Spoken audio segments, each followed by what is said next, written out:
Hello, everybody. This is Fauzi Diab, and today I am going to talk about the Maguindanao people, who are an indigenous people living in the Philippines.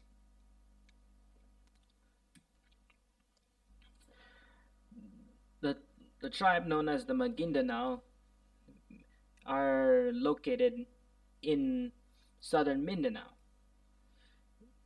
mostly living in Maguindanao province. They are known the name Maguindanao means people from the floodplains because they live in the floodplains. They live at the mouth of the rivers in the province of the same name, Maguindanao. They are considered as part of the Moro group of indigenous peoples simply due to being an entirely Muslim tribe.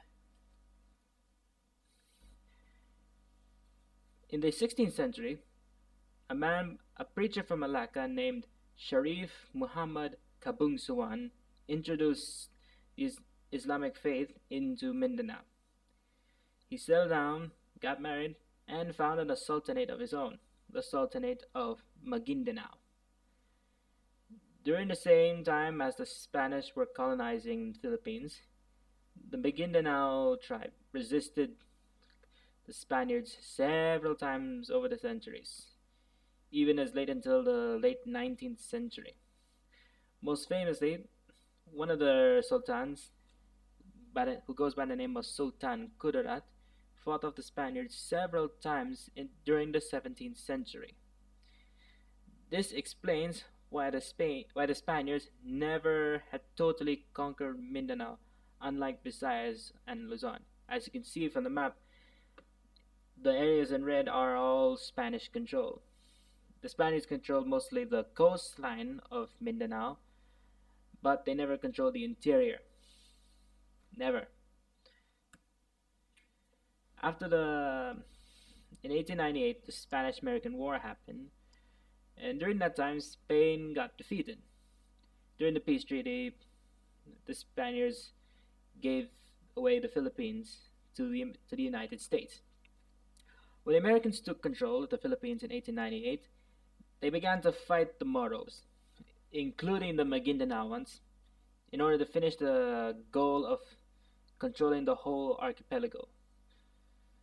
Even even though the Philippine rebels had fought and surrendered at this time, the Moros were still fighting on. They they fought on from 1899 all the way till 1913, just 1 year before the First World War, when the last sultanates, such as Sulu, Maguindanao, surrendered to the American forces. Now, for the rest of the American period, until 1946, the Maguindanao people faced with having their lands being bought and settled by Christian settlers from the north, especially those from Luzon and Cebu. Since 1969, the, the Maguindanao people fought as part of the Moro group, fought the rebellion for decades against the Philippine government, such as Marcos and every other president after him, that decades later that culminated in the creation of what is known as ARIM, the Autonomous Region of Muslim Mindanao. Now, the culture of Maguindanao is always slightly different to that of every other tribe in the Philippines and also in Mindanao.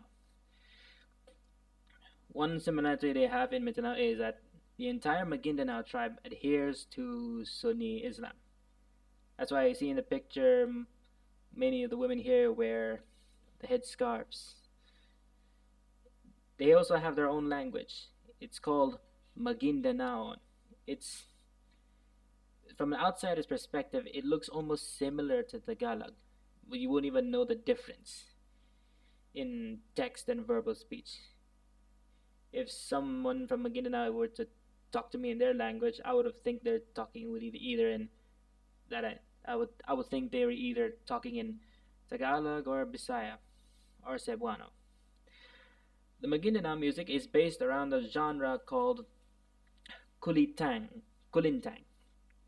It's a specific type of gong music found in the southern Philippines. You see this man in the red jacket holding a type of stringed instrument. It's part of playing kulintang. They also use the agong, which is also another type of gong, but it's not pictured. So sorry. The Maguindanao culture have their own style of visual art. They're famous for being metal workers throughout history, creating ceremonial swords such as the wavy bladed keris. As you can see from the clothing, the textiles, and their boats, it looks colorful and flashy. The Maguindanao clothes are always in bright colors like green, yellow, red. Their most iconic dance, the Sagayan, is performed in dramatic fashion as it is also telling a story. You can check that out for yourself. And now the Maguindanao also have their own literary arts. Their literary arts includes elements of folklore in both speech and narrative. The folk speech consists of riddles and poems. They have lots of poems, and they also have a lot of riddles they talk to each other in from time to time. It's divided into either folk traditions or Islamic traditions. The Islamic tradition consists of the Quran, the Hadiths, the Quiza, and the Luwaran. The folk traditions consist of folk tales, which includes epics such as Raja Indarapatra, Darangin, and Raja Madaya. Now, there are some very famous people who are ethnically part of the Maguindanao tribe. And here are four people that I found that are most interesting. The first man here in glasses, his name is Murad Ibrahim.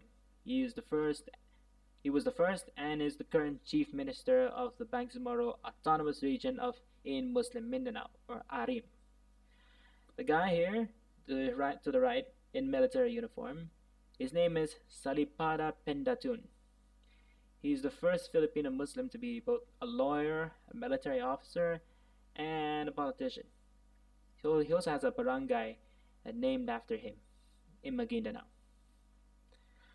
The woman here on the bottom left is the supermodel here. His name is Sharifa Akil.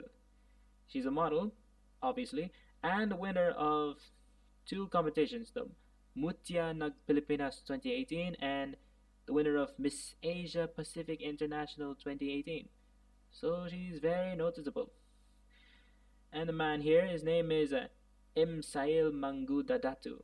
He was the former governor and the House representative of Maguindanao.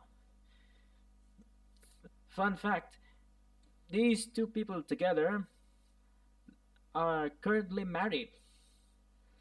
And I also found out this man here also in 2009 was about to have was going to file papers for his candidacy against his rival, someone by the name of Ampatuan. But his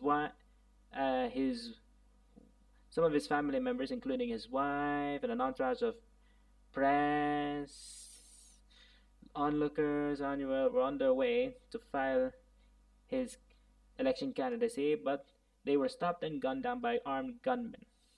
This became known as the Maguindanao Massacre, and everybody knows about that. So yeah, these are the four famous Maguindanaoans that I found interesting for this project. That concludes all for my presentation about the Maguindanao project.